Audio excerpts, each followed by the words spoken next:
doon nga translation diha sa imong giingon nga karito. Tagaay ko og kuan. Tagalog, kapatid. Bigyan mo ako ng Catholic theologian or Catholic scholar or Protestant scholar na isa ang kanilang interpretasyon na yung mupipor sa imuhang giingon nga full of grace. Kay sa akong hibaw-an, majority ang remove ang majority ang kuan kini gitawag og majority ang highly favored, dili siya full of grace ang majority na translation. Pinakadool na translation sa karito. Oh, highly favored siya. Taga ikog mga theologian nga nag-ingon nga remove from sin. Even Catholic theologian taga ikog. Hindi ko sinabing remove from sin ang Full of grace pa, full of grace. Full of grace, full of grace. Taga ko o Catholic theologian or Protestant theologian nga majority ang ilang translation sa karito sa full of grace. Taga iko.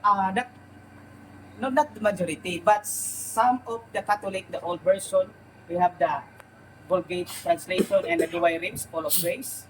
And we have the Evangelical Heritage translation, full of grace, Lutheran version yan. And we have also, I have also two other versions na full of grace na litra po litra talagang full of grace ang kaniyang sinod. Pero yung mga modern translation, even Catholic, highly favored, but the Church Father interpreted it as full of grace. Even Saint Jerome, Saint Augustine, and even Martin Luther. Last question, Mr. Villarreal. Okay. For favor, last question, please. Can you give me one chance last question for my follow-up? Okay. So, you are admitted na di ay majority ang Catholic scholar or Protestant scholar na i-translate niya ng full of grace memo. You are admitted, attorney. Yes, with qualification. Sinabi ko na kanina, dalawa ang translation dyan. Yung highly favored at saka full of grace. Full of grace is minimal lang siya, pero even Catholic and Protestant, unanimous, sila, mayroon na gumamit dyan. Pero sa new modern translation, highly favored. But yung highly favored na yan, ay magagamit natin ng grasya na yan, is ano bang pabor sa kanya? Yung grasya. Sinong grasya niyan? Si Jesus Christ yung grasya. Si Jesus Christ ay hindi titira sa taon makasalanan. 1 Corinthians 1:24. Dahil siya ang wisdom ng Panginoon. Okay, thank you, attorney. Thank you. Mr. Moderator, thank you. Sige bro. Ako na. Okay. Bro, tanong ko. Attorney. Okay, tanong ako, attorney. Kaniro. Ay, sabi mo kanina sa statement mo na hindi titira yung grasya sa taong makasalan. For confirmation lang, totoo ba ito? Totoo yan, pero baka ang follow-up mo ay may iba sila, Lia, may grasya. Ang grasya nila is, kahit tayo may grasya, pero magkasala kasi tayo. Kaya yung Panginoon, yung grasya sa atin ay nawawala. Diba? Kailangan natin confession. Diba? So therefore, pag may basa ka dyan na si Lia, may grasya din, siya may walang sala, may time na wala tayong kasalanan. Even tayo, kasi na-erase na yung kasalanan natin. Pero nagkasala naman tayo ulit, di ba? So, wala naman ang grasya. Confess naman tayo sa Diyos o sa ating confession sa pari. Balik naman sa atin ang grasya. Yan ang ating paniniwala. Therefore, salamat sa tanong. Ano yan? Premise pa, hindi yung tanong ha. Okay, Next, confirmation lang yan kung sinabi ba niya. Hindi pa yung tanong, Mr. Dito. Ito ang tanong ko. Unang tanong. Sabi mo kanina, hindi tahan sa taong kasalanan yung grasya. Kasi yung grasya ay si Jesus Christ. Paano kung may mababasa ako sa iyo na yung tao na yun namatay at may dalang grasya? Aminin mo, mali ka? Yes, no? Bala. Hindi ako nagkamali. Kasi wala, hindi contradictory sa statement ko. Ang tao namatay, Sorry.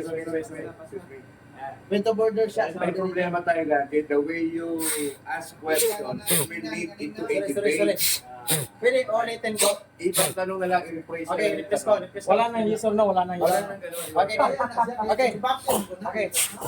Sabi mo kanina, hindi mananahan yung grasya kasi Jesus Christ yung grasya, hindi mananahan sa taong kasalanan. Ito ang tanong ko. Ito ba ay nakakalito o hindi nakakalito? Kasi sa Bible, mayroong tao, bago binawian ng buhay, may dalang grasya. Okay, thank you. Maganda ang tanong, no? Hindi yan nakalilito. Sapagkat yung tao na yon, for example, yung one of the crucified na person na nasa tabi ni Jesus Christ ay nagbago, nag-confess, nagbago siya, nag-reconcile siya sa kanya makasalanan. Therefore, sa moment na yon, pinatawad siya ni Kristo, doon naninirahan na sa kanya yung grasya. Therefore, pag namatay siya, he is in the state of grace. Therefore, he will be in heaven. Sunod na tanong. Pangalawang tanong. Si Esteban according sa Acts 6:8, sabi doon ng talata, si Esteban bago namatay, full of power and full of grace. So, ang tanong ko sa iyo, si Esteban ba ay qualified ba siya sa hindi rin kasalanan? Walang kasalanan? Qualified? Yes, si Esteban ay, pero with qualification Yes, kasi si Esteban nagkasala ay humingi ng kapatawaran. Pag humingi tayo ng kapatawaran, wala na tayong sala. On that moment, pag ikaw pare, for example si Brad, bindisyonan ako, wala na akong, on that moment, wala akong kasalanan. Nandiyan sa akin ang grasya. Yan ang doktrina na aming simbahan na nakabase sa Biblia. So therefore, si Esteban, he died in the state of grace kasi yung mababasa natin na maintindihan, hindi litra por litra, na siya ay nag-kumpisay sa kanyang kasalanan. Last na tanong po, tatlo lang According sa Romans 12, sabi doon, for as well by one man sin entered to the world, and death by sin and passed upon all men, that for all have sinned. Tanong, kasali ba doon si Maria? Hindi. Okay, in every general rule there is an exception. Exception dyan is Jesus Christ, namatay rin, pero walang sala, no? First Peter, no? Si Mama Mary rin, namatay, pero walang sala kasi she was already preserved as provided in 1:28 ng Luke. Karitomini, past participle. Yung grasya sa kanya, ibinigay na. Therefore, na-preserve na siya. Kaya hindi naninirahan sa kanya yung sala. So, mapalipig last. Yung sa Romans 5:12, hindi kasali si Maria doon. Yes, Period. hindi. May exception to the rule. Okay, next. Okay, ito. Sige, sir. Ayan. Sige. Sunod ako. Ng hapon, attorney. Pumuntahan na ganyan. Okay. Walang tanong. Ano ko lang po ito, i-clarify ko lang, Walang yes or no bro. walang yes or no. Kasi nabasa ko po dito sa 5:12, premise po muna ito Sa 5:12 of Book of Romans, wherefore, as by one man sin entered into the world, and death by sin. And so death passed upon all men. Ibig sabihin, lahat po ng mga nagkasala, makakaranas ng kamatayan.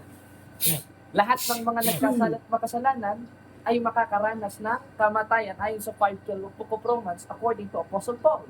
Ngayon, ayon po dito sa inyong Papa, kay Pope Pius noong 1950, ang sabi, si Maria ay inakyat sa langit, katawan at kaluluwa matapos ang kanyang kamatayan.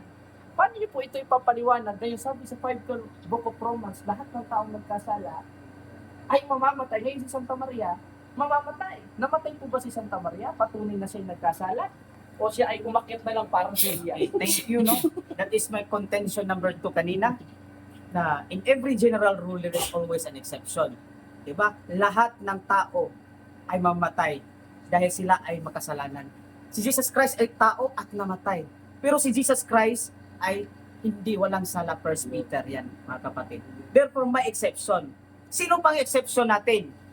Mababasa natin na maintindihan si Mama Mary kasi ay nananahan sa kanya yung siya ay highly favored, full of grace. Therefore, Roma 6:14, hindi mananahan sa kanya yung sala.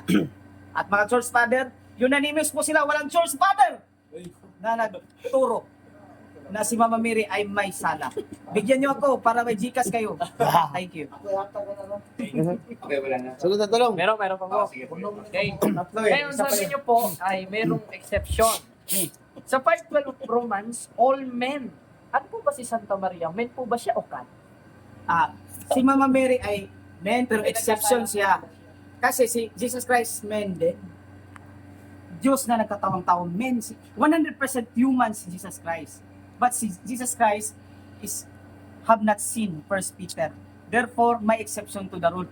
Alam kong naniniwala ka rin dyan. Therefore, pag may exception, si Mama Mary din exempted dyan sa all. Kasi may exception to the general rule. No? Okay? Salamat po. Last. Ayon, sabi niyo may exception at ginamit niyo ang ating Panginoon sa Kristo. Ang tanong ko po sa inyo, ayon po dun sa Synoptic Gospel, sa Marcos, Lucas, Mateo at San Juan, meron po bang sinabi si Kristo, ikay Maria, hindi ka nagkakasala? Meron po ba o wala? Kasi kung wala, ibig sabihin, sa utak niyo lang po galing at invento ng mga Objection. Hindi dapat answerable by yes or no. Pakiulit mo yung Sige po. Okay. Meron po ba sa Synoptic Gospel, Attorney Diwan, na sinabi ni Kristo sa kanyang ina, Hoy mama, sa gitla, nagkakasala, ay hindi ka nagkakasala mama, parehas tayo.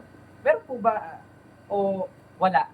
Objection. Ah, Ang tanong mo, parehas pa rin. Yes or no? Tanong. okay. Nasala ito sa ano eh. Sa Yes or no? Okay, ito. ipitan to nasala. Sa Synoptic Gospel po ba, meron po bang nabanggit doon, Attorney Diwan, na kahit sa diwa o kaya sa ano na parang tinuro ni Kristo sa kanyang magulang na ikaw, Mother Mary, hindi ka nagkakasala. Meron ba? Meron po ba? Sana po ipakita niyo. Ganun. Yes, with qualification. Anong qualification yan?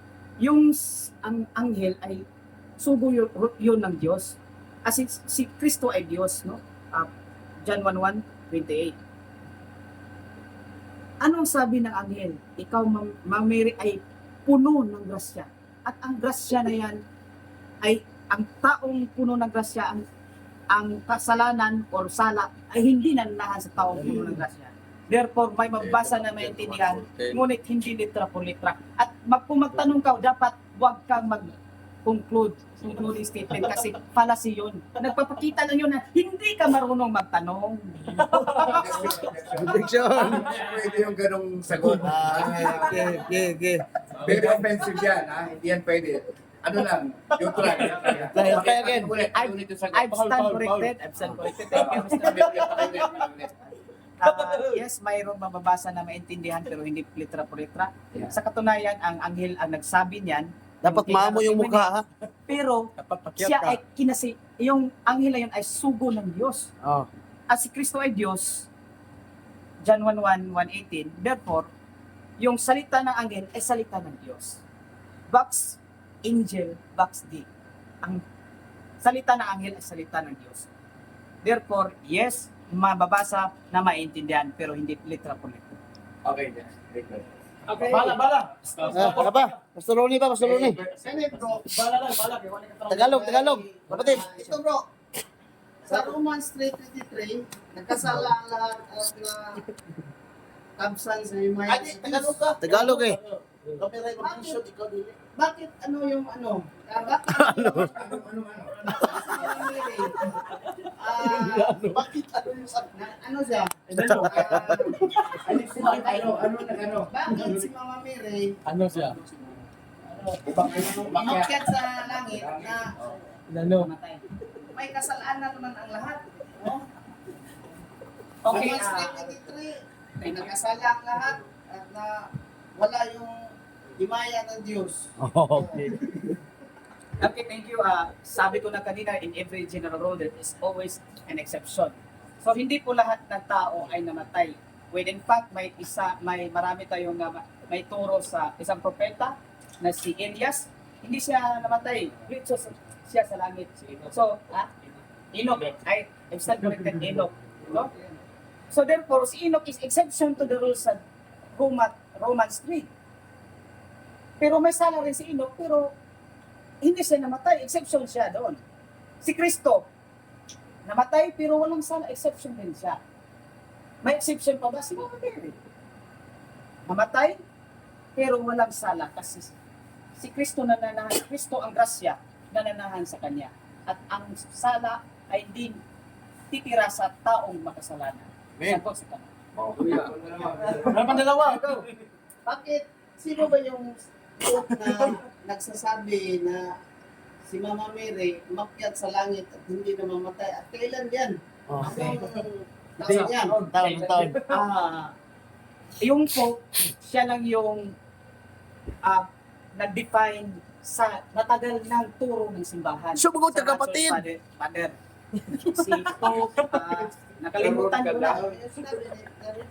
Nakalimutan ko na sinong Pope yun. But that Pope only define the already established doctrine by which is can be implicitly read in the Bible and explicitly taught by the church fathers. Okay. Okay, last question. Manalo raw. Sige, sir. Okay, may tanong. Magandang hapon po sa ating lahat, sa ating mga kababayan. Magaling ito nandito. magtagalog eh.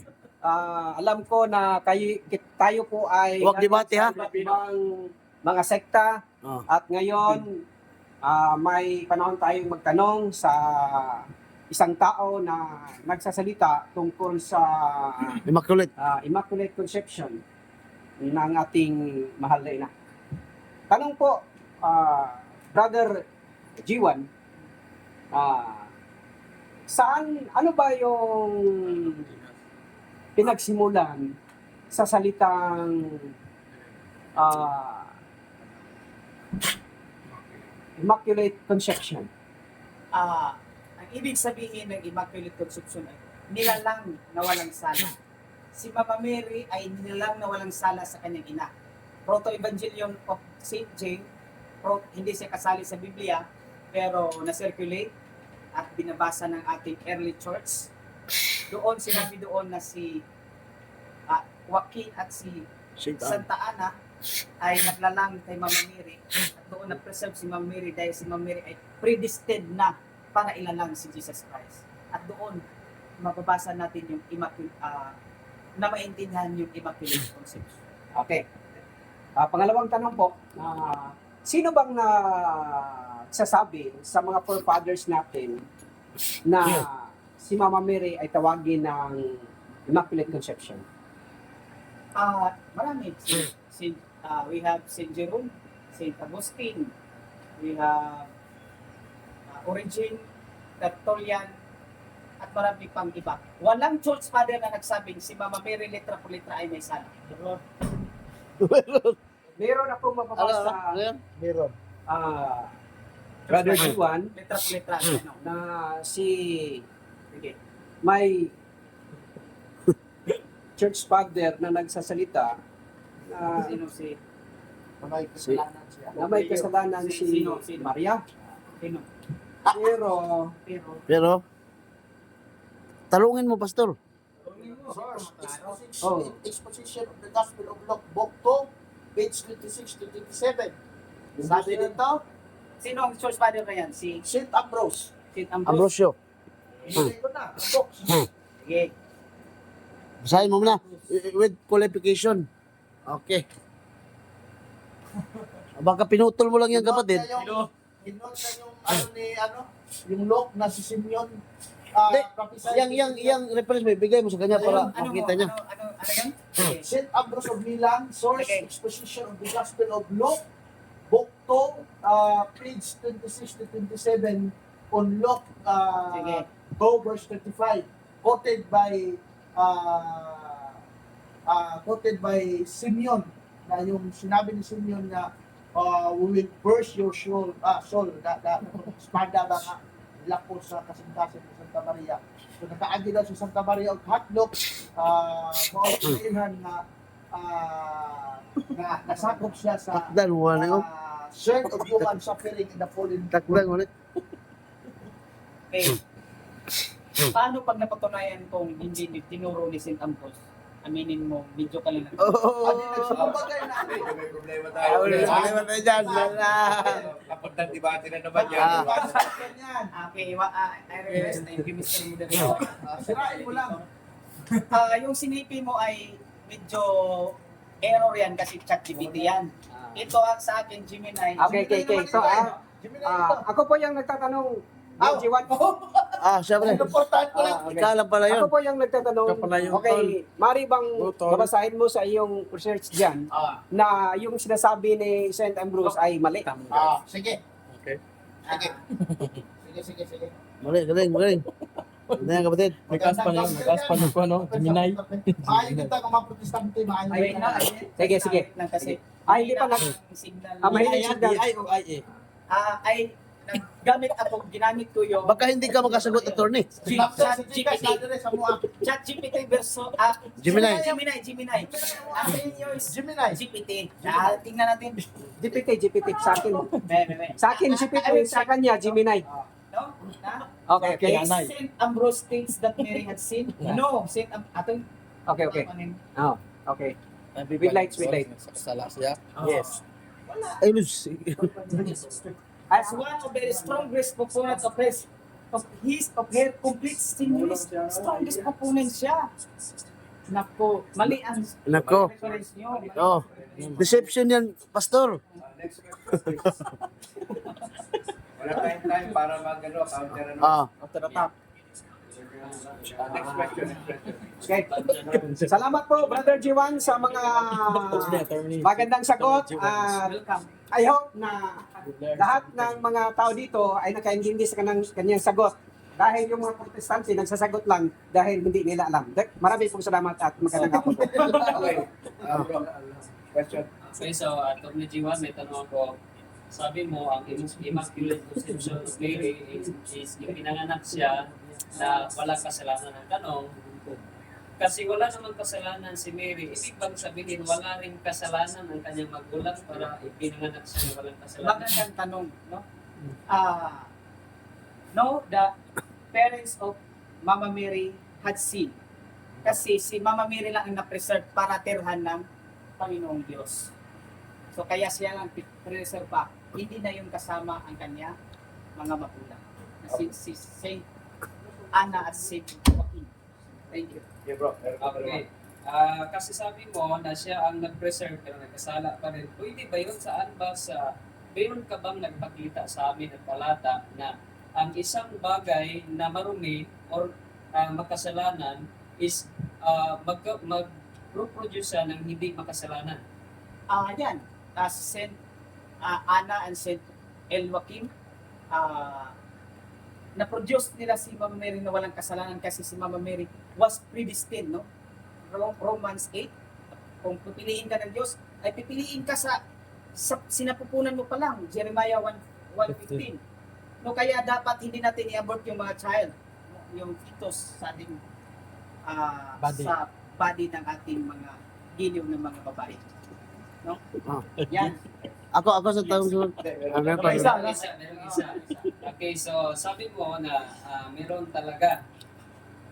Pwede mo ba ako bigyan ng verse na babasahin ko with qualification doon sa iyong pinapaliwanag na maiintindihan ko rin na ito ang sabi na na-preserve si Mary na wala siyang kasalanan. Okay, thank you. Sinipi ko na kanina yung Luke 1:28. Ginamit doon na kek karetomini. Ibig sabihin, past perfect participle. Yung grace na natanggap, yung pabor na natanggap ni Mama Mary, ay natanggap niya dati pa. Saan yun nagsimula? During, sa ating Bible, pag na-predestined ka, pinili ka ng Diyos, sa tiyan ka. Kung hindi sinipi doon sa tiyan, doon ka niya hindi predestined. For example, Jeremiah in 1:5 and 15, Jeremiah was already chosen by God to be a prophet. Last. Okay, next. Okay, ako muna. Mamaya ka na, kapatid. Ulit ng Star Wars. Attorney G1, may tatanong po ako, Attorney G1. Ganito yung tanong ko. Sa dogma at doktrina nyo, Brother G1, sa Katoliko, si Kristo ipinanganak ni Maria na walang kasalanan. Yes. Ayon naman sa teaching ng simbahang Katoliko, si Maria ipinanganak ni Saint Joaquin at Saint Anne na may kasalanan. Ang tanong ko, Facilitator, hindi turo ng simbahan na si Mama Mary ay may kasalanan. Ay, hindi ang tanong ko. Premise mo to. Hindi yan ang tanong ko eh. Makinig ka muna, Mr. G1, no? Attorney G1. Objection, hindi ganun ang... Okay. Okay. Ulit. Okay, please po, ito yung tanong ko, Attorney G1, kasi nga po sa doktrina at dogma ng simbahang Katoliko, ganito ang binanggit. Si Kristo, ipinanganak ni Maria na walang kasalanan, kaya nga Immaculate Conception siya eh. Tapos, sa doktrina nyo, si Maria, ipinanganak ni Saint Joaquin and Saint Anne na may kasalanan. So, ang tanong ko, papasok ba dito ang word na harmony? Na si Maria, na sinabi niyong walang kasalanan, ipinanganak ng ina at ama na may kasalanan, Saint Joaquin at Saint Anne. Yes, very good. Maganda ang tanong. Harmony talaga yan kasi Christ-centered kami. Nakapokus kami sa kay Kristo. Kaya si Mama Mary ay preserved dahil siya ang focus ng gospel. Hindi ang focus ng gospel si Mama Mary.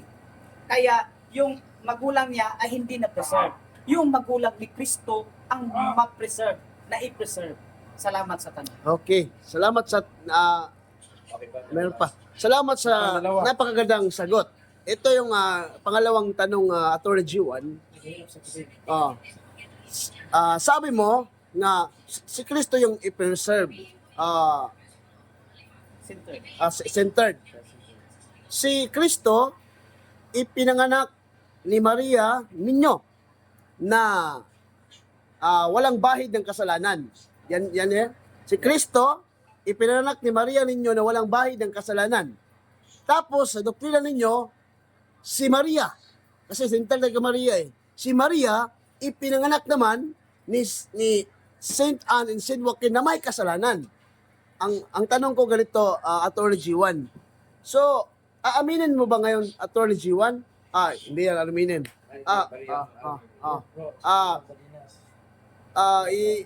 Pwede lang aminin pero hindi lang debate. Pwede mo bang aminin sa amin, Attorney G1, na sang-ayon ka ba sa turo ng doktrinang Katoliko na si Maria ipinanganak sa mga taong may kasalanan? Yes, tama nga. Harmonious nga kasi ang pagiging walang makasalanan ni Mama Mary dahil kay Kristo. She was already preserved because of Christ, because the Catholic are Christ-centered, not Mary-centered. So, wala tayong kuan sa kung ang magulang ng Mama Mary ay makasalanan yon. Ang importante, yung tinirahan ni Jesus Christ na tao ay walang sala. Yan po ang Last na tanong. Sa doktrina ng simbahang Katoliko, si Maria ay walang bahid ng kasalanan kasi nga ang nag-anak sa kanya nakatanggap ng preventive salvation. No? Kasi mali po yan. Hindi. Preventive redemption. Yan po. Sabi sa doktrina nyo, si Kristo ipinanganak ni Maria na walang bahid ng kasalanan kasi nga po may preventive redemption na si Maria. Kaya nga po hindi nagkasala si Kristo din. Ang tanong ko, sa doktrina ninyo, si Maria ay Immaculate Conception. Ang tanong ko, yung si Saint Anne ba ay preventive redemption din? No, si Saint Anne is redemptive. Gracia restaurativa. Restorative redemption. She was already sin and was redeemed by God. Not unlike Mary, she was prevented to sin because God preserved her to be the vessel of God. Okay, salamat sa magandang tanong. Kuman naman ka. Ito lang. Ang oras, 1:45. Tanong ko, mga simple lang. 1 minute. Bawa ang salitang save. Alaw na. Hindi ba yan siya nag-i-imply ng save? Para ganun ang logic kasi yan eh. Kahit wala lang scripture. Hindi natin scripture, dapat meron kang save. Tapos, ang nangangailangan din ng save, yung sinner, halimbawa, so ako, Ang ini-interest ko lang dito ay yung papaliwanag lang ng mga salita kung paano